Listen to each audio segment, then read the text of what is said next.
जब मेरी बेटियां मुझसे दूर करी गई, एक थी 3 साल की और एक 6 साल की, जिन बच्चों के लिए मैंने सब कुछ करा, वो अगर मैं उनको कभी एक बार कुछ विजिटिंग हुई थी, उन पर टच भी करे तो उनको ये इतनी तरीके से प्रिपेयर करके कि हु आर यू। जिन बच्चों के लिए मैं दिवाली से 10 बार शॉपिंग करता था कि ये भी ले लूं वो भी ले, आज देखो मार्केट जाने का मन ही नहीं करता, किसके लिए लूंगा। क्योंकि आजकल पत्नियों को लगता है उनको जरूरत ही नहीं है किसी पति की, मैं अपना बच्चा भी पाल लूंगी, सब कुछ कर लूंगी। मैं बिल्कुल अंदर से टूट चुका हूँ, जर्जर हालत है मेरी अंदर से। नमस्कार दोस्तों, आज के पॉडकास्ट में आपका स्वागत है। आज हमारे बीच में बहुत ही संवेदनशील मुद्दे को लेकर के आए हैं आदरणीय जितेंद्र वीर जी मधु। जितेंद्र जी, आपका स्वागत है। जितेंद्र जी सामाजिक विषयों पर एक मुखर आवाज है। अनेक संवेदनशील मुद्दों पर आपके लेख डिजिटल प्लेटफॉर्म पर, प्रिंट वर्जन में, सब जगह बहुत प्रचलित हैं, प्रकाशित होते रहते हैं। आपने 2 पुस्तक भी लिखी हैं, अहम और वहम, और एक दूसरी पुस्तक है बहुत चर्चित पुस्तक, फादर। आप पुस्तकों के नाम से ही समझ गए होंगे कि कितने संवेदनशील व्यक्तित्व के धनी आदरणीय जितेंद्र वीर जी आज हमारे मध्य में हैं। मैं आपका पुनः स्वागत करता हूं और आज आपसे चर्चा करेंगे हम बहुत ही संवेदनशील मुद्दे में कि पूरे देश में या कहें तो पूरे विश्व में दाम्पत्य जीवन में जिस प्रकार से दरार बढ़ रही है, लगातार बढ़ते तलाक, आपस में अलगाव, इस बदलती जीवन शैली का परिणाम है। ये बदलती जीवन शैली में तलाक लेना आसान है, लेकिन मानवीय पहलू एक यह भी है कि हमारे अलगाव के कारण हमारी संतानों पर जो असर पड़ता है, उनके मन पर, उनके भविष्य पर और उनके सामाजिक परिवेश पर, ऐसे बहुत सारे संवेदनशील विषय हैं। आज हम चर्चा करेंगे आदरणीय जितेंद्र वीर जी से। मैं आज इस पॉडकास्ट के माध्यम से आदरणीय जितेंद्र जी को ये निवेदन करूंगा कि आप समाज के इस संवेदनशील पहलू पर अपने विचार रखें कि आपका क्या मत है कि ये दाम्पत्य जीवन में अलगाव क्यों बढ़ रहे हैं, किस कारण बढ़ रहे हैं, इनको कैसे रोका जा सकता है या नहीं भी रोका जा सकता है, किंतु इसके कारण हमारी संतानें कैसे सफ़र करती हैं। ऐसे मुद्दे पर आपका स्टार्टिंग कमेंट क्या है? देखिए, मैंने जो देखा है कि आजकल जो तलाक वगैरह बढ़ रहे हैं, उसका मेन कारण ये है कि मैंने जो बोलना नहीं चाहिए फेमिनिज्म इसका मेन कारण इसलिए है क्योंकि पहले के घर एक जब पुरुष वो चलाता था तो काफ़ी नॉर्मल तरीके से रहते थे, लेकिन अब लेडीज भी चलाने लगी हैं, घर कमाने लगी हैं अच्छा, तो उनके अंदर, दोनों के अंदर ही जो एक भावना होती है ना, ईगो प्रॉब्लम, वो बहुत बढ़ती जा रही है। उसकी वजह से ये प्रॉब्लम आती जा रही है कि तलाक लगातार बढ़ते जा रहे हैं, और ऊपर से हमारे सीरियल इसके बहुत जिम्मेवार हैं। और जो एक बर्दाश्त ना करने की जो हमारी जो क्षमताएं वो ख़त्म होती जा रही हैं, वो एक मुझे लगता है मुख्य कारण है इन सब चीज़ों का, तलाक का।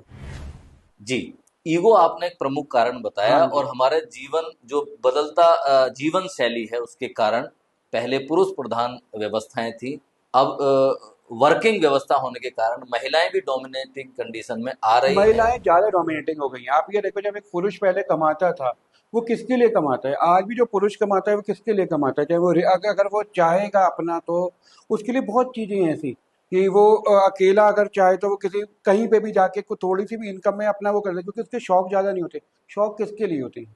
शौक तो पत्नी के होते हैं, बच्चों के होते हैं, उनके लिए वो मेहनत करता है ना। लेकिन अब पुरुष इतने सालों तक कमाता रहा, सदियों से कमा रहा है, लेकिन कभी उसने इतना बुरा व्यवहार नहीं किया। लेकिन जब से महिला ज़्यादा कमाने लगी, उनको लगने लगा है कि अब मेरे को पुरुष की आवश्यकता नहीं है।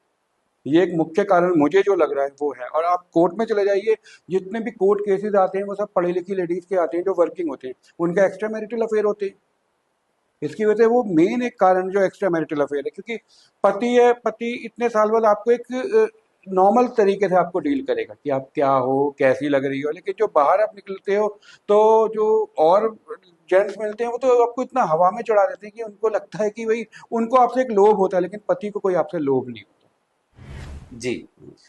तो ये अलगाव पति पत्नी में बढ़ रहे हैं। बहुत ज़्यादा आप कोर्ट में जाइए, फैमिली कोर्ट में जाइए, आपको पता चलेगा। जुडिशरी एक फाइल को इतना लंबा लटकाती है ना कि आप ये देखिए डाइवोर्स के केसेस को 10-10 साल खींचते हैं। अरे यार, अगर आपको लगता है इससे जुडिशरी का भी नुकसान है, एक उम्र भी निकलती है, अगर आपको लगता है कि इन चीज़ों में सेट हो सकते हैं तो करो, अदरवाइज उनको डिवोर्स करो।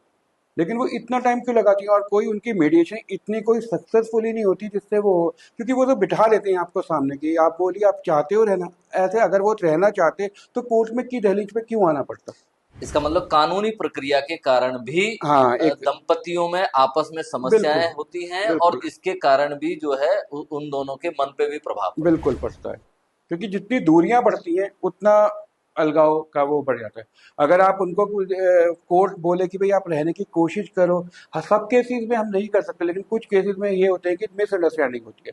अगर वो बच्चे को देख रहे हो, आप सब कुछ देख रहे हो, तो मिसअंडरस्टैंडिंग तो एक अच्छी उसके थ्रू जा सकती है अगर मीडिएशन हो। लेकिन वो मीडिएशन के टाइम आप देखिए ना, आपको आज डेट दे दी, उसके बाद 6 महीने बाद देंगे, 6 महीने पे दूसरी पार्टी नहीं आएगी, फिर 6 महीने करेंगे। है। यानी कि जो उसमें जो मध्यस्थता की भूमिका सरकार या कानून निभाना चाहता है वो वो कोई भी प्रॉपर नहीं वो निभाता है। बिल्कुल भी प्रॉपर नहीं है। क्योंकि होता ही है कि जजेस और कोर्ट्स के लिए सिर्फ वो ना एक फाइल्स होती है, जी। फाइल होती है। लेकिन उसमें कि उसके पीछे किसी दो बंदों का, उनके साथ अगर बच्चे, उनकी पूरी जिंदगी होती है। वो कोई समझ ही नहीं पाता। वो अपनी फाइल ना समझ के अगर समझे कि इसके साथ में, इस केस के साथ किसी की लाइफ जुड़ी है, तो शायद कुछ अच्छा हो। बहुत सुंदर आपने बात कही कि अगर इसमें भावनात्मक पहलू अगर रहे डेफिनेटली, तो हो डेफिनेटली। सकता है कि ये कानूनी प्रक्रिया में जो लोग हैं वो भी इस बात को समझने की कोशिश करें, हाँ, और एक फैमिली के साथ जो ये चल रहा होता है पीड़ादायक घटना, वो भी काफी हद तक उसमें सॉल्यूशन हो सकती हो है। सकता है, बिल्कुल हो सकता है। तो अब मुद्दा ये आता है जितेंद्र जी की डाइवोर्स चल रहा है, प्रक्रिया चल रही है, या डाइवोर्स हो गया, इस पूरी की पूरी प्रक्रिया में या इस निर्णय में अगर उस दंपति के बच्चे हैं, हम्म उन पर क्या मानसिक पीड़ा पहुंचती है, उनको कैसे सफर करना पड़ता है। देखिए, ये एक औरत का एक फर्स्ट टाइम मुझे लगता है कि मैं बता रहा हूँ कि एक औरत का एक ऐसा चरित्र है। अधिकतर 99% औरतें जब पति से अलग होती है तो बच्चों को जबरदस्ती अलगाव कर देती है। आप मैं ये मान सकता हूँ कि एक पुरुष एक अच्छा पति नहीं हो सकता, लेकिन वो अच्छा पिता नहीं है, इसका निर्धारण कौन करेगा, आप मुझे बताइए। भाई, पति और पत्नी में दूरियां बढ़ रही है ना, बच्चों का दूरियां क्यों बढ़ रही? उनको तो माँ बाप दोनों की एक सानिध्य चाहिए ना, लेकिन किसका मिल पाता है? आप देख लीजिए, कस्टडी के लिए, विजिटिंग के लिए बच्चे किस तरीके से वो करते हैं। उनको नहीं मिलने दिया जाता, क्योंकि जिस तरीके से कोर्ट अगर चाहे कि जिस तरीके से मेंटेनेंस 3-4 महीने में निर्धारित होती है, आप उसी सख्ती से बच्चों की विजिटिंग्स भी निर्धारित करिए ना।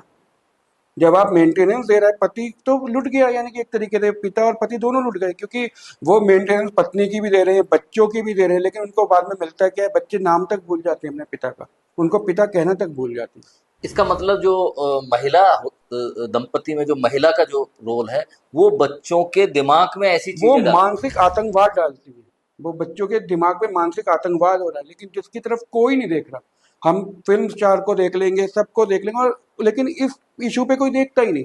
और ये सिर्फ एक आम आदमी के साथ नहीं हो रहा है, बड़े बड़े स्टार्स के साथ हो रहा है। शिखर धवन को देख लीजिए आप, जी। मोहम्मद शमी को देख लीजिए, ये तो बड़े बड़े स्टार्स हैं क्रिकेट के, लेकिन इनके साथ भी यही चीज हो रही है। कोई बोलने को राजी नहीं है इसमें, क्योंकि ये फेमिनिज्म का मामला है, उनका वोट बैंक हिल जाएगा, मुझे जो लगता है। जी जी। तो इसमें जिस तरीके से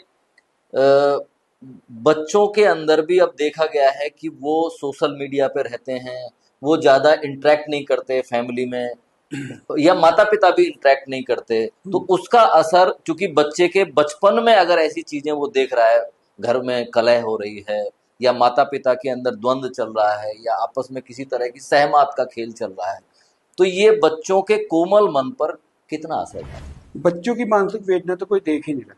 जी आप एक बात देखिए ना कि औरत जब अपने पति को छोड़ती है, कहाँ पे जाती है? उसका जो, या तो उसका जो एक्स्ट्रा मैरिटल अफेयर होगा वहां पे जाएगी, जी या अपने फादर के पास जाएगी।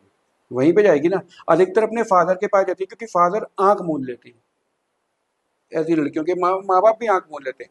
तो अब आप ये देखिए कि उन उस औरत के लिए तो उसकी शरण स्थली उसके माँ बाप हैं, जी। लेकिन कल को वो बच्चा शादी के बाद उसकी थोड़ी सी भी प्रॉब्लम होगी तो उसके लिए तो वो शरण स्थली भी कोई नहीं है, क्योंकि माँ बाप का माँ अगर माँ को कुछ हो गया तो फादर तो इतना इंटरेक्शन उनका होगा ही नहीं कि वो कर पाए। इस वेदना को ना, सच बता रहा हूँ, मुझे लगता है कोई भी नहीं समझ पा रहा है। इस संवेदनशील मुद्दे पर आपका क्या मानना है कि इसके पीछे मतलब बैकएंड में क्या स्टोरी क्या है, क्यों ऐसे अलगाव होते हैं? देखिए, अलगाव का जो आजकल सबसे ज्यादा नजर आ रहा है वो है एक्स्ट्रा मैरिटल अफेयर और ज़्यादा कमाना। क्योंकि आजकल पत्नियों को लगता है उनको ज़रूरत ही नहीं है किसी पति की। मैं ज़्यादा कमा रही हूँ और पति से ज़्यादा कमा रही हूँ तो मुझे ज़रूरत ही नहीं है। मैं अपना बच्चा भी पाल लूँगी, सब कुछ कर लूँगी। इसलिए उनकी क्षमताएँ बिल्कुल ख़त्म हो चुकी हैं। लेकिन इसका अलगाव का जो असर बच्चों पे पड़ रहा है वो इस बारे में बिल्कुल भी नहीं सोच रहे। क्योंकि ईगो उनका इस चीज़ को वो ही नहीं कहता और उनको सहारा देने वाले 10 आदमी खड़े हो जाते हैं। तो इसमें सबसे ज्यादा विक्टिम पिता होता है। बिल्कुल पिता होता है। कैसे? पिता इसलिए होता है कि भाई उसने जब तक सब कुछ सही चल रहा होता है उसने सब कुछ अपनी फैमिली के लिए करना होता है। वो मेंटेनेंस भी देता है, सब कुछ करता है कोर्ट के में जाने के बाद, लेकिन उसके बाद भी होता क्या है, बच्चों को बच्चों का मिलना उससे वंचित कर दिया जाता है। क्यों कर दिया जाता है भाई? पैदा तो दोनों मिलके करते हैं ना। किसी एक के पैदा करने से कभी बच्चे पैदा थोड़ी हुए। लेकिन औरत को लगता है ये मेरा हक है, उसका टाइटल छीन लेंगे बच्चे का, और उसका नाम बदल देंगे, उसके फादर की जगह अपने फादर का नाम डाल देंगे। ये जब जो चीज़ें हैं वो बहुत ज़्यादा पति पे एक मानसिक प्रताड़ना जैसी चीज़ होती है। डोमेस्टिक वायलेंस पहले बोला जाता है औरतों पे, होता है मेरे हिसाब से अगर कोर्ट देखे जाएंगे तो आपको पता चलेगा सबसे ज़्यादा आदमी इसमें भुगत रहे हैं। 498 डोमेस्टिक वायलेंस का केस में कितनी प्रूफ कर पाती है? कुछ प्रूफ कर पाती हैं? नहीं कर पाती। उसके बाद क्या होता है कि अगर आपके 7-8 साल वो चले गए तो समझो कि आपकी जिंदगी के 7-8 साल चले गए और जो आपको उसमें दर्द मिला आप कभी उभर ही नहीं पाते। मैं देख रहा हूं कि आपने बड़ी सुंदर सी एक पुस्तक लिखी है, फादर। तो क्या इस पुस्तक में भी पिता की पीड़ा या पिता का संघर्ष आपने किया है? मैं बिल्कुल। मतलब दर्शकों को दिखाना चाहता हूं, इस किताब को आप जरूर भी पढ़िए कि पिता कैसे सफर करता है एक इस तरह के द्वंद्व में। इसमें बिल्कुल। आपने क्या लिखा? बिल्कुल, इसमें आप ये कह सकते हो ये मेरी कहानी।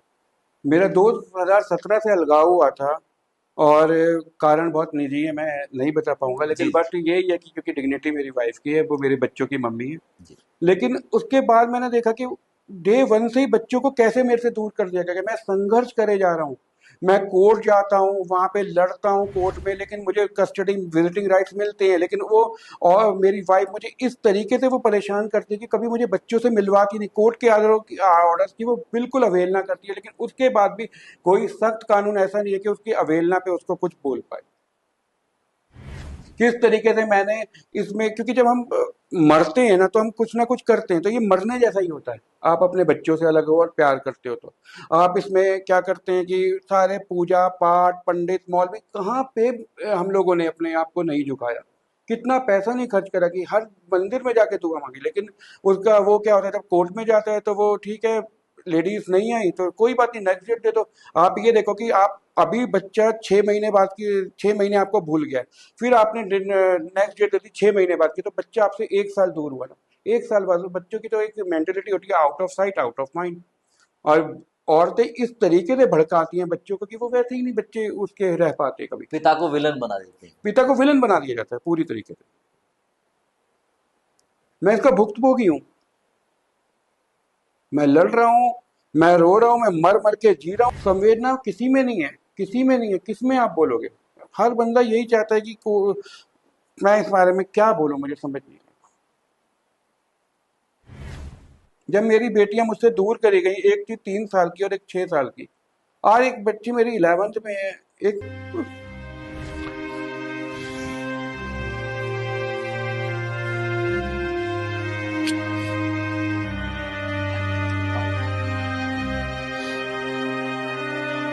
कोई नहीं, आप सहज होइए। जिन बच्चों के लिए मैंने सब कुछ करा, वो अगर मैं उनको कभी एक बार विजिटिंग, एक कुछ विजिटिंग हुई थी, उन पर टच भी करे थे, उनको ये इतनी तरीके से प्रिपेयर करके ऐसा कि हु आर यू। एक फादर अपनी बच्ची, एक बेटी अपनी फादर को बोल रही है हु आर यू। आप समझिए कि मैं तो सिर्फ खोया ही खोया है, मेरे पास बचा क्या है? कि अब जिसके बच्चे साथ नहीं है उसके लिए जिंदगी में कुछ है ही नहीं। तो क्या पढ़ाई का खर्चा और बाकी सब आपकी तरफ से जाता है? जितना कोर्ट ने दिया मैं दे रहा था उतना, और मेरी तरह बहुत फादर हैं जो मेंटेनेंस देते हैं। मैं बोल रहा हूँ ना, आप सेलिब्रिटीज को देख लीजिए, उन्होंने तो लाखों रुपए दिए, उसके बाद भी उनके बच्चों को कितना दूर कर दिया जाता है उनको। कोई नहीं, आप जितेंद्र जी, मैं समझ सकता हूँ आपकी भावनाएं, आपकी आपके ऊपर जो पीड़ा आपके ऊपर बीती है, आप जिस चीज़ से जूझ रहे हैं। मैं अपने दर्शकों से कहूँगा कि आप इस स्टोरी को अधिक से अधिक लोगों तक पहुँचाइए, खासकर उन महिलाओं को जिनको अहम का वहम हो जाता है। अगली पुस्तक है बहुत चर्चित, ये भी बड़ी छोटी सी बड़ी सुंदर पुस्तक है, अहम या वहम। मैं जितेंद्र जी आपसे पूछना चाहूँगा कि ये किसी महिला के अहम के कारण भी परिवार में विच्छेदन होता है? विच्छेद आजकल अहम के कारण ही हो रहा है, चाहे वो पुरुष जी का है चाहे महिला है। लेकिन पुरुष का, आप सोसाइटी में चलिए, पुरुष का अगर एक अफेयर भी होगा ना, तो भी वो अपनी वाइफ को नहीं छोड़ेगा। लेकिन अगर किसी महिला का अफेयर हो जाएगा, उसको थोड़ा सा भी हो जाएगा, वो सीधे अपना पति और बच्चे सब कुछ छोड़ देती है। ये सच्चाई है, इसको नहीं मानेगा लोग, लेकिन अधिकतर आप सोसाइटी में जाओगे ये हो रहा है। बड़ी कठोर हो जाती है। बिल्कुल कठोर हो जाती है औरत, बिल्कुल। उनको तो लगता ही नहीं, उनको लगता है कि मेरे पास तो है ना। क्या आप ये बात एक पक्षीय नहीं कह रहे हैं, अपनी पीड़ा के कारण कह रहे हैं? नहीं, मैं एक पक्ष, मैंने आपको पहले भी बोला कि दोनों का होता है, लेकिन अगर पुरुष के पास कोई महिला है, एक्स्ट्रा मैरिटल उसका अफेयर है, तो वो फिर भी अपना घर को भी चलाता रहेगा, उस औरत को भी टाइम देता रहेगा। लेकिन ऐसा औरत के साथ नहीं है। वो जरा सी भी कुछ प्रॉब्लम होती है, वो अपना पति सब कुछ छोड़ देती है। ये आज की डेट में देखा है, अगर औरत वर्किंग है तो खासकर। तो क्या इस पूरे पीड़ादायक घटनाक्रम के कारण आपको लेखक बनना पड़ा? कह सकते हो आप, क्योंकि मेरी अलगाव के बाद की पहली जो बुक थी, अहम या वहम ही थी। आपका जो सदियों से आपके रिश्ते, कई सालों से जो रिश्ते चले आते हैं, वो एक नदी बन के चले जाते हैं, वो अपने कैसे राह मोड़ लेते हैं अपनी अपनी। आपका ऐसी महिलाओं को क्या संदेश है कि किस तरीके से वो अपने परिवार को, अपने पति को, अपने बच्चों को करें, जिससे कि परिवार, उनका गृहस्थ जीवन अच्छा चले? आपका क्या देखिए, संदेश मैं महिलाओं को कोई संदेश नहीं दे पाऊंगा, है? जी। क्योंकि उनको समझाना बहुत मुश्किल। जो इस राह पे चल रही है वो अनपढ़ नहीं है, वो ज़्यादातर पढ़ी लिखी औरतें। उनको आप क्या समझाओगे? वो तो वैसे ही बहुत समझदार है, वो आपको और पागल बना देंगे, जो मैंने नोटिस करा। यानी क्योंकि कि वो ऐसा नहीं योजनाबद्ध तरीके से करते हाँ, योजनाबद्ध तरीके से होती है कि इसमें कैसे उनको किस स्टेप पे क्या क्या करना है, किस स्टेप से पति की प्रॉपर्टी हड़पनी है, बच्चों के माइंड वॉश कैसे करने हैं, सरनेम कैसे हटाना है, और धीरे धीरे वो कैसे करें। उनके आदमी दिल से सोचता है, औरत दिमाग से सोचती है अधिकतर। मैं सबकी बात नहीं कर रहा, अधिकतर। हैं। जी। तो इस पूरी परिस्थिति के बाद बच्चे जिस जीवन की ओर बढ़ रहे होते हैं, भविष्य उनके सामने, हम्म। ऐसे माता पिता के अलगाव के कारण जो पीड़ित बच्चे होते हैं, उनके प्रति समाज का क्या नजरिया होना चाहिए? समाज उनको कैसे उनको ठीक कर सकता है? समाज समाज के नजरिए भावुक होना चाहिए उनके प्रति, जी। विनम्र होना चाहिए। कि क्योंकि उनको ये लगना चाहिए कि यार, ये तो वैसे ही इनके तो माँ बाप का एक सुख नहीं भोग पाए, लेकिन अधिकतर ऐसा होता नहीं है। उनको या तो बिल्कुल बेचारा समझा जाता है कि बेचारे के बाप नहीं है, मम्मी नहीं है। तो वो जो उनका बेचारापन है ना, वो उनके दिमाग पे और दिल पे बहुत ज़्यादा एक गलत असर डालता है। ऐसे बच्चे ना मेंटली और फिजिकली कभी ना एक स्टेबल नहीं हो पाते। जैसे आमतौर पे बच्चे होंगे ना, वो बच्चे वैसे नहीं होंगे, कभी आप नोट करना। जी। उनकी सोचने की क्षमताएं अलग होंगी, एक तो वो रिश्तों के प्रति ना इतनी वो नहीं होती, उनकी दुनिया एक अलग हो जा चुकी होती है। खासकर जो डॉटर्स होती हैं, अगर डॉटर्स को अलग कर दिया गया है उनके पिता से, तो उनके जो एक चेहरा बनाया गया होता है ना पुरुष समाज का, इतना विकृत बना दिया जाता है कि वो कभी ना किसी पे, अपने पति पे तक पे विश्वास नहीं कर पाती है। ये सामाजिक रूप से भी इसकी समस्याएं रहेंगी, क्योंकि जिस तरीके से रह रही हैं सर, रह रही हैं, इस चीज की समस्याएं रह रही हैं। बच्चे आज की डेट में देखो ना, जो शादियां होती हैं वो कितनी जल्दी टूट रही है, क्योंकि उन पता चलता है उनके बच्चों माँ बाप का भी अलगाव हो चुका है। कि उनके दिमाग में वो होती है कि मम्मी भी तो छोड़ के कुछ बन गई ना, मैं भी बन जाऊंगी। तो वो रिश्तों को बांध नहीं रहा और तोड़ रहा ऐसी बेटियों को आपका कोई संदेश? है। ऐसी बेटियों के बारे में सिर्फ यही बोलूंगा कि बच्चों एक बार ना दोनों तरीके तरफ से क्या क्या हुआ वो जरूर जानने की कोशिश करें कि आपके पिता ये गलत थे या नहीं थे, अपने स्तर से जानने की कोशिश करें। क्योंकि आप सिर्फ सुनी सुनाई बातों पे अगर विश्वास करोगे तो कोई फायदा नहीं है, क्योंकि आपके क्या पता आपके पापा को मिलने ही ना दिया जाता हो। तो एक तरीके से जो हमारी अभी तक की वार्ता है वो निजी भी और सार्वजनिक भी है, सामाजिक भी है, पारिवारिक भी है। बिल्कुल। तो उसके आधार पर मैं भी तभी पेन समझ पाया हूँ जब मेरे साथ मुझे किसी ने दर्द दिया। अदरवाइज तो मेरा मतलब ही नहीं था ये सब सोचने का, भी कभी दिमाग में ही नहीं आया कि मेरे बच्चे मुझसे दूर होंगे, मेरी वाइफ दूर होगी। लेकिन जब एक तरीके से उस चीज को, उस पाप को मैंने सहन करा, तब मेरे विचार शब्दों में आए। तो आप जब इस तरह के एक लंबी प्रक्रिया से गुजर रहे हैं, हाँ। तो आपने क्या कोर्ट में देखा कि ये जो हिंदू मैरिज एक्ट है इसी में समस्या है और बाकी धर्मावलंबियों के लिए कोई मैरिज एक्ट नहीं है, केवल हिंदू धर्म के मैरिज एक्ट को ही लेकर के ये समस्या है? एक्चुअली हिंदू धर्म का जो मेरे HMA जो है हमारा, उसका मैं मेरा केस उसी में चल रहा है, तो मैं ज़्यादा उसी के बारे में जानता हूँ। तो उसमें देखा जाए तो पारिवारिक उसमें बहुत कमी है। जी। आप ये देखिए ना कि 498 का केस हम पे होता है, अगर हम पे लागू हो गया तो हमें कई साल की सजा है, पैसा भी देना पड़ता है। लेकिन अगर इसमें महिला साबित नहीं कर पाई और उसका झूठ उजागर हो गया तो उसके ऊपर कितनी क्या सजा है, उसको महज 1000-1500 का जुर्माना होगा। आप ये देखो ना, आपने किसी की एक लाइफ को 7-8 साल खराब कर दिया और बाद में आपको 1500 रुपए देने पड़ रहे हैं, तो क्या कोई इसमें कोई घाटे का सौदा तो है नहीं औरत के लिए। इसलिए उनका मन बढ़ता है ऐसे उनका करने मन बढ़ गया, उनके लिए सब विनम्र रहते हैं, वकील बड़े विनम्र रहते हैं, आम जनता बहुत विनम्र रहती है। हालांकि आजकल की जनता जान चुकी है कि किस तरीके से ये सब चल रहा है, क्योंकि हर परिवार में कोई ना कोई भुक्तभोगी महिला द्वारा है। में। तो क्या आपका सरकार को भी कोई संदेश है कि सरकारों को पूरी इस डाइवोर्स के केस में किस तरीके से अपने कानूनों में सुधार लाना चाहिए, अपने व्यवहार में और प्रक्रिया में सुधार लाना चाहिए? बिल्कुल। जो हमारी सरकार और न्याय प्रणाली है उसको सोचना चाहिए कि वो किस तरीके से केस को डील कर रही है। सारे केस एक जैसे नहीं होते। ऐसा नहीं है कि हमारे समाज में महिलाओं के साथ उत्पीड़न या अत्याचार नहीं हुआ है, बहुत हुआ है और अब भी होता है। लेकिन अब उसकी जो प्रतिशत है वो बहुत कम हो गई है और मर्दों की प्रतिशत बढ़ गई है जिनके साथ ये अत्याचार हो रहा है। तो बैलेंस, सारे केस एक जैसे नहीं होते। और आप पति पत्नी की लड़ाई को कोशिश करिए कि सुलझाओ, उसका मूल कारण जानने की तो कोशिश करिए ना कि आखिर मूल कारण क्या है।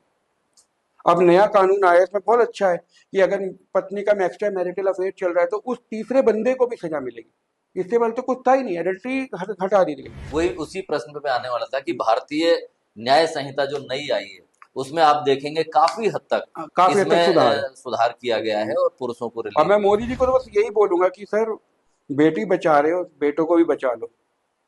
क्योंकि बेटी बचाओगे तो बहुत अच्छी बात है, हम सबको बचानी चाहिए, लेकिन बेटे को भी तो बचाओ जो नाजायज फंस रहे हैं। प्राणी तो वो भी है। प्राणी तो वो भी है ना। वो भी अपने घर को चलाने के लिए एक, मैंने शुरुआत में ही बोला कि एक मर्द अगर चाहे तो अपने खाने के लिए थोड़ा सा भी कमाएगा, उसके लिए बहुत है।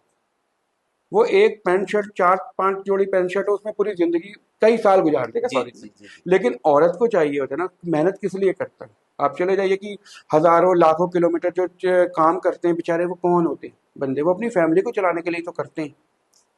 लेकिन अगर औरत जाएगी बाहर तो उसको लगेगा कि भाई मैं क्यों करूं, ये क्यों करूं, वो क्यों करूं। तो ये जो ईगो की प्रॉब्लम है ना, ये एक घरों को बर्बाद कर रही है। इसमें कोई कुछ नहीं कर पा रहा है। आप कहना ये चाह रहे हैं कि जो पुरुषों के भावनात्मक पहलू है उसको समझते नहीं हैं लोग बिल्कुल नहीं कि वो समझते। कर ही उसके लिए रहा है, हाँ, वो और करी जबकि उसके लिए। उसको एक तरह का विलेन बना के। पर मैं बताता हूँ आपको, 2017 तक मेरा ये हाल था कि मैं हेयर कलर भी नहीं करता था। मुझे लगता था कि 550 रुपीज लग जाएंगे, और उस 550 को मैं अपने बच्चों पे खर्च करता हूँ ना, वो करता। फिर मैं इसका मूल कारण अब आपको मैं बताता हूँ। होता यह कि हम पति ना बहुत बेवकूफ होते हैं। हम लोग ना कुछ भी अपने ऊपर नहीं खर्च करते। हम सोचते हैं कि हम जाते हैं मार्केट, अपने बच्चों के लिए ले आते हैं, अपनी बीबी के लिए ले आते हैं, अपने लिए नहीं लाते। फिर अब क्या होता है, घर में जाके उनको मिलता है, जो पत्नियां बाहर से काम करके आ रही है उनको मिलता है, उनका पति कहता है हल्की सी तोंद बाहर है, बाल उसके वाइट है, बेतरतीब तरीके से कपड़े पहन रखे हैं। और जब वो बाहर जाती है तो उनको क्या मिलता है कि एक बंदा मिल रहा है हैंडसम सा, टाई लगा के, कोट लगा के, कोट पहन के घूम रहा है। तो उनकी नजर में वो बहुत हीरो बन जाता है। जी। लेकिन जो पति होता है उसको लगती है तो यार क्या है, कुछ है किसका लुक। तो वो एक बहुत बड़ा कारण है। घर का मुर्गा दाल घर का बराबर। मुर्गा दाल बराबर। तो ये कहावत उल्टी हो गई, घर ये का मुर्गा। कहावत, हाँ, ये उल्टी हो चुकी है इस समय। ये प्रैक्टिकली इस समय यही हो रहा है। तो क्या इसमें आप सोशल मीडिया का भी रोल मानते हैं कि सोशल मीडिया पे इस तरह का सोशल, वातावरण है? बिल्कुल सोशल मीडिया पे एक लड़का अगर कुछ अपनी पोस्ट डालेगा तो उसके कितने फॉलोअर्स और कितने लाइक्स आते हैं? जी। मुश्किल से 10-5, या उसके फ्रेंड्स या फैमिली मेंबर करते हैं। एक लड़की डाल दे, सो नाइस, ब्यूटीफुल, जॉर्जियस, ये वो, बस लड़कियां झांसों में आ जाती हैं। और इसमें खासकर मैरिड 35+ की आप देखो, अधिकतर लेडीज वो आपको 25+ की लेडीज से ज्यादा अट्रैक्टिव लगेंगी। 35+ वाली, जिनके दो दो बच्चे होंगे, वो ज्यादा सोशल मीडिया पे एक्टिव होंगे। मेरे साथ बुरा हुआ, मैं चाहता हूँ किसी और के साथ अब बुरा ना हो। सरकारें जाके, न्याय प्रणाली जागे, औरतें जागें और बच्चे जागें, क्योंकि अलगाव बहुत बुरी चीज क्या है। आपको लगता है इसमें जो समाज के ठेकेदार बनते हैं, जो एनजीओ चलाते हैं, जो समाज की चिंता करने वाले लोग हैं या सोसाइटी के लोग हैं, वो लोग भी मौन हो जाते हैं? बिल्कुल सर, मैं अब आपको बताता हूँ, 2017 में जब मुझे सबसे पहले थाने बुलाया गया, जी। मैं वहां पे गया तो जो दो औरतें लेडीज थी, जो जो लेडीज थी वो एनजीओ की, वो एनजीओ की थी, सोशल वर्कर। सोशल वर्कर थी। उन्होंने ना मेरी यानी कि कहानी समझने की कोशिश ही नहीं करी। जी। उन्होंने सीधा मेरे पे ताने मारा, आपने अपनी वाइफ को आप जबरदस्ती कैसे रख सकते हो, क्यों रख सकते हो, आपने सेक्शन 9 डाल दिया, अगर आपकी वाइफ जो नहीं आना चाहिए तो आप क्या कर लोगे, आपको मैं अंदर करवा दूंगी, ये करो। उसने मेरी स्टोरी नहीं सुनी, क्योंकि उससे पहले मेरी जो वाइफ थी वो आके सब कुछ बता चुकी थी। तो मैंने उनको बोला कि मैं आपको प्रूफ दिखाऊं, कहते नहीं, मुझे प्रूफ ही नहीं देखने। तो ऐसे ऐसे ठेकेदारों को जब आप बिठाओगे तो कैसे काम चलेगा? हाँ, मैं इस मामले में बहुत अच्छा कहता हूँ न्याय प्रणाली को, लेकिन मैं अपना जो बता रहा हूँ, जितनी भी लेडीज जज मिली उन्होंने मुझे समझा, सारा कुछ करा, उन्होंने मेरी हर भावना को समझा। इसलिए एक बार फिर मैं पुनः दर्शकों से कहना चाहूंगा कि इस पूरे के पूरे पॉडकास्ट को, जितेंद्र जी की बात को लिंग भेद से न समझा जाए। मुद्दा इसमें समाज में बढ़ रही कुरीति को समझा जाए कि समाज किस दिशा में जा रहा है, समाज किस गर्त में जा रहा है, समाज में बदलते इस परिवेश के कारण, उसमें चाहे महिला हो या पुरुष हो, किस तरीके से समाज को गलत दिशा में लेके जा रहा है। मुद्दा केवल इतना है। क्यों जितेंद्र जी? बिल्कुल सर, बिल्कुल। तो अब आपका फाइनल कमेंट ऐसा है कि जो आपके मन की छुपी हुई बात है और जो आप कहना चाहते हैं वो निजी भी हो सकती है और पब्लिक भी हो सकती है। देखिए, मेरी निजी है, पब्लिकली सब एक जैसी है। मैं ये बोलना चाहूंगा अपनी इस टाइप की जो भी लेडीज हैं, प्लीज यार, वो आपका पति हो सकता है कि अच्छा पति नहीं बन सकता, या अगर आपने ये धारणा बना ली है तो, लेकिन एक अच्छा वो पिता नहीं है, इसका निर्धारण आप क्यों करते हो? दोनों का हक है आपको, आपके पति से अपना पैसा लो ना अपने बच्चों के लिए, लेकिन आप उसको मिलने से वंचित मत करो, क्योंकि बच्चों के दिमाग पे माता पिता दोनों का वो होता है राइट। तो प्लीज आप उनके दर्द को भी समझो, आप अपनी लड़ाई रखो निजी, लेकिन बच्चों को उसके बीच में मत लाओ, क्योंकि बच्चों के बीच में आ गई तो उनको ना कभी उनका मानसिक और शारीरिक विकास हो ही नहीं पाएगा। और उनकी आप इस तरीके से करके आप उनकी लाइफ को ना और बेकार कर रहे हो, उन बच्चों की लाइफ को। मधुर जी, मेरा ये आपसे पूछना था कि जिस तरीके से एक्स्ट्रा मैरिटल अफेयर के कारण कह लीजिए महिला अलग होती है, या जिन किसी के कारण भी अलग हो गई, हम्म। तो अलग होने के कारण जो उनके बच्चे, स्पेशली बालिकाओं के साथ हम्म। सोशल सिक्योरिटी का भी इशू होता है, या फिर उनको आगे सोसाइटी में अपने जीवन में क्या कठिनाइयां होती हैं? देखिए, ऐसे बच्चों का सोशल सिक्योरिटी का बहुत बड़ा एक मुद्दा होता है, क्योंकि जब एक फादर होता है ना, उससे बहुत लोग डरते हैं, लेकिन जब एक फादर घर पे ना हो ना, तो उस घर के बच्चों पे, खासकर लड़कियों पे, घर के अपने ही जो होते हैं ना, उनके घर के अपने रिश्तेदार, वो एक गिद्ध की तरह निगाह रखते हैं। उनका यौन शोषण होना बहुत आम बात है, करते हैं उनका यौन शोषण। और वो बच्चे इतने कह सकते हो कि आप इतने दबे होते हैं अपने मानसिक वेदना के कारण, वो बता भी नहीं पाते। इमोशनली हाँ, फ्रेजाइल भी क्योंकि जो सिंगल मदर होगी, जो single so called single mother होगी, वो क्या करेगी? वो अपना जॉब भी करेगी, सब कुछ करेगी, अपने घूमना फिरना भी करेगी। बच्चे घर में अकेले रहते हैं। बालक उसकी प्राथमिकता के में नहीं होता। हाँ, बालक उसकी प्राथमिकता नहीं होती।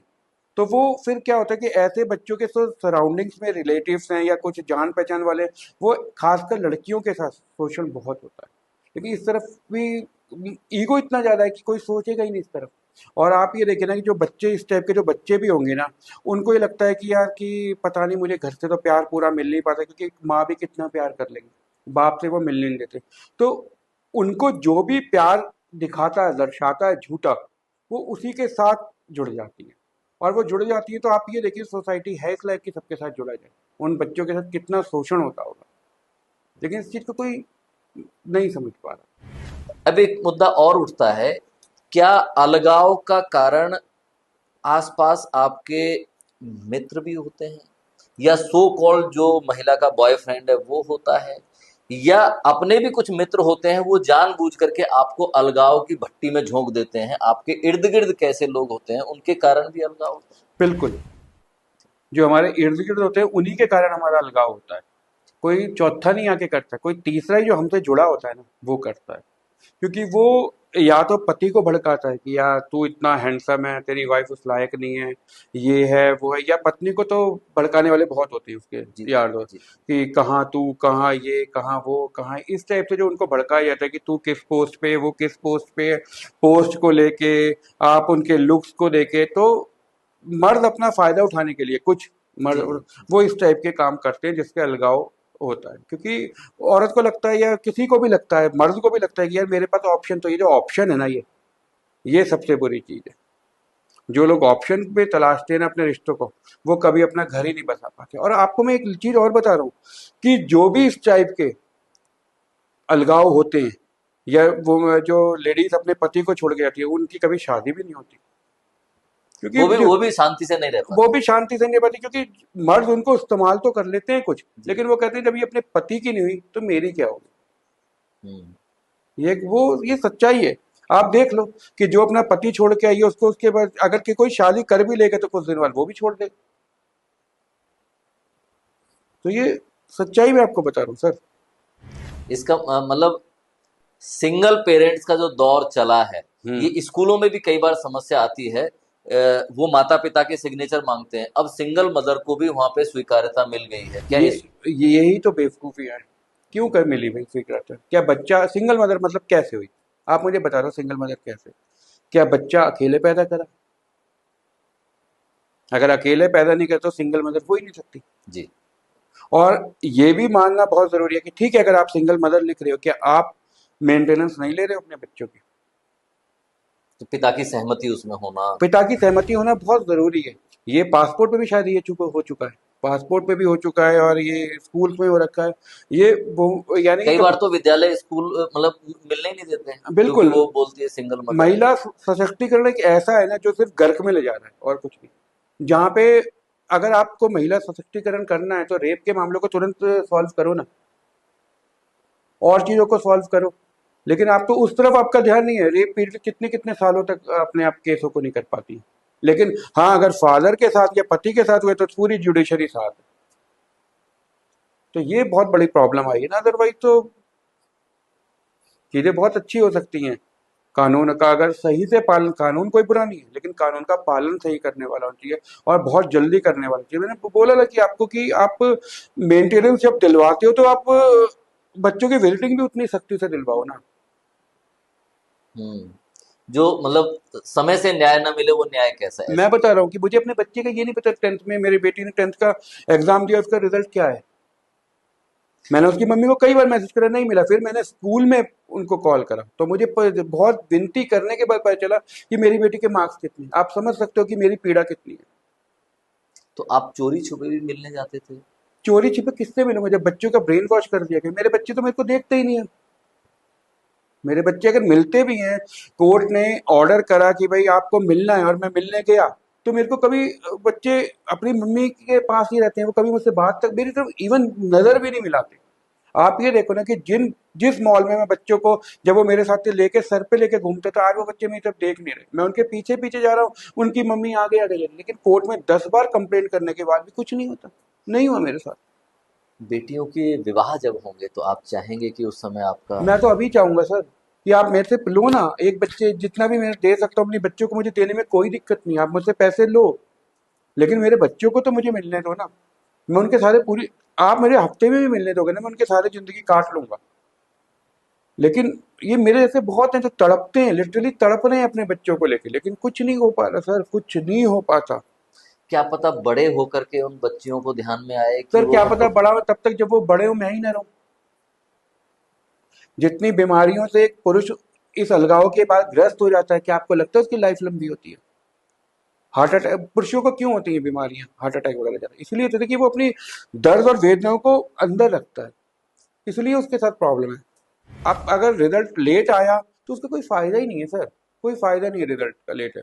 अब मैंने अपने बच्चों, अगर मेरे बच्चे 18 के बाद मुझे मिल भी जाते तो मैंने उनका बचपना तो खो दिया ना। आज जब मैं देखता हूँ कि छोटे छोटे बच्चे जा रहे होते हैं, स्कूल से आ रहे होते हैं, तो आप सोचिए कि मैं कितना परेशान होता हूँ, मैं मेंटली कितना टॉर्चर से गुजरता हूँ उस दौरान, कि जब मैं देखता हूँ छोटे बच्चों को कि, यानी कि ना मैं अब छोटे बच्चों को, लड़कियों को देख ही नहीं पाता हूँ मैं इतना। याद आ जाती है बच्चों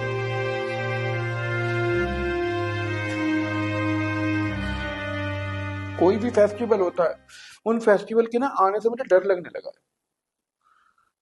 कैसे मैं उस फेस्टिवल, क्योंकि जिन बच्चों के लिए मैं दिवाली से 10 बार शॉपिंग करता था कि ये भी ले लूं वो भी ले, आज मेरे को मार्केट जाने का मन ही नहीं करता, किसके ले लूंगा मैं? कुछ पहुंचाऊं तो उससे पहले ही उसकी मामा या मम्मी फाड़ देते हैं चीजें, खराब कर देते हैं। तो उस दर्द को कैसे मैं बताऊं कि क्या है, बच्चों को कैसे, बच्चे मिले ना मिले। मैं अपने लास्ट बर्थडे पे मिला था, अक्टूबर में मिला था, आप मानोगे कि अक्टूबर से अब तक मैं मिला ही नहीं हूँ अपने बच्चों से। और मिला कैसे, मैं उनके पीछे पीछे हूँ, उसकी मम्मी आगे आगे ले जा रही है। एक एक पल बच्चे के साथ का बहुत महत्वपूर्ण होता है। आपने तो मेरी जिंदगी के 8 साल खराब कर दिए ना, मैं किसको दोष दूं? कोर्ट को दूं, अपने बच्चों को दूं, अपनी उनकी मम्मी को दूं, किसको दोष दूं, मुझे बताइए आप। खोया तो सब कुछ मैंने ना। केवल अहम के कारण। सिर्फ अहम के कारण, या कुछ उनकी अपनी निजी प्रॉब्लम होंगी, लेकिन मेरे साथ कोई प्रॉब्लम नहीं थी, क्योंकि डोमेस्टिक वायलेंस में जीत चुका हूँ और मैरिज पे जीता हूँ। और थैंक्स कि उसकी जरूरत लेडीज थी, इसलिए मुझे जितवा भी दिया, क्योंकि उन्होंने देखा, सारा कुछ देखा किस तरीके से मैंने संघर्ष करा, कोई एविडेंस की कोई कमी नहीं दी, और दूसरी पार्टी कुछ भी नहीं कर पाई। तो आप समझ सकते हो कि मैं जीता हूँ बिल्कुल मेरिट पे। नहीं, आपके बिल्कुल चरित्र में, आपकी भावना में, आपकी संवेदना में, आपकी पारिवारिक जिम्मेदारी में कोई भी त्रुटि नहीं रही होगी, इसलिए आप डोमेस्टिक वायलेंस का केस जीते। बिल्कुल, मैंने कभी कुछ करा ही नहीं। वो अपने ऑफिस की मीटिंग्स रन करती थी, मैं अपने बिजनेस के बाद अपने आप को बच्चों में इन्वॉल्व करता था। बच्चों को लाना ले जाना, ट्यूशन वगैरह सब कुछ, उनको शॉपिंग वगैरह सब कुछ कराना, उनकी हर चीज का ध्यान रखना, क्योंकि डॉटर्स थी तो उनको मैं किसी के सहारे भी नहीं छोड़, सर्वेंट होते हुए भी नहीं छोड़ पाता था। जी जी जी। क्योंकि मुझे लगता था कि मेरे पैसा कमाने से ज्यादा मेरे बच्चों की सुरक्षा मेरे लिए बहुत महत्वपूर्ण जी जी। है। लेकिन बाद में मुझे क्या मिला? इसीलिए आप कंसर्न भी हैं, क्योंकि आपने उस संस्कार में बच्चों को हाँ, पालन पोषण बिल्कुल, किया। मैं किसी के सहारे, मेट्स के सहारे नहीं छोड़ सकता था अपने बच्चों को, उस उन भावनाओं का मुझे आज कीमत चुकानी पड़ रही है ना। मैं बिल्कुल अंदर से टूट चुका हूँ, जर्जर हालत है मेरी अंदर से। मैं किस बीमारी से ग्रस्त नहीं हूँ। इसलिए आप सभी सोशल मीडिया के दर्शकों से मेरा कहना है कि सब पुरुषों से आप जितेंद्र जी की इस पूरे के पूरे वीडियोस को अधिकतम लोगों तक पहुंचाएं, जिससे कि पुरुषों की आवाज अधिकतर समाज तक पहुंचे। समाज के लोगों को इस बात को समझने की जरूरत है कि जितेंद्र जी किस पीड़ा से गुजर रहे हैं। इसमें किसी का दोष नहीं है, इसमें भाग्य का दोष कहें, इसमें सरकार का दोष कहें, कानून व्यवस्था का दोष कहें, या फिर अहम का दोष कहें। ये जो भी निर्णय करना है इस लाइव टेलीकास्ट के माध्यम से आप सभी के हाथ में है। सभी लोग समाज को किस दिशा में ले जाना चाहते हैं, इसमें बिल्कुल भी लिंग भेद से ऊपर उठ करके अपना मत, मानवीय व्यवहार, मानवीय स्वभाव, हमारे भारत के पारिवारिक परंपराओं के आधार पर हमारे संयुक्त परिवार में जिस तरीके से एक स्वस्थ पारिवारिक प्रणाली होती थी, वो आज कैसे बुरी हो रही है। ये विकृत व्यवस्था समाज को किस दिशा में ले जा रही है। साक्षात आज हमने जितेंद्र वीर जी को सुना, उनकी भावनाएं, उनकी करुणा, उनकी आत्मा से आने वाली आवाज, उनके बहने वाले आंखों से आंसू, उनके शब्द और ऐसे बहुत सारी बातें जो आज शायद वो न कह पाए हों, उसको भी समाज के लोग समझने की कोशिश करेंगे। और इस पॉडकास्ट के माध्यम से समाज में जागरूकता बढ़ेगी। सरकारें, कानून व्यवस्थाएं और स्वयं प्राणी मात्र इससे बहुत सारे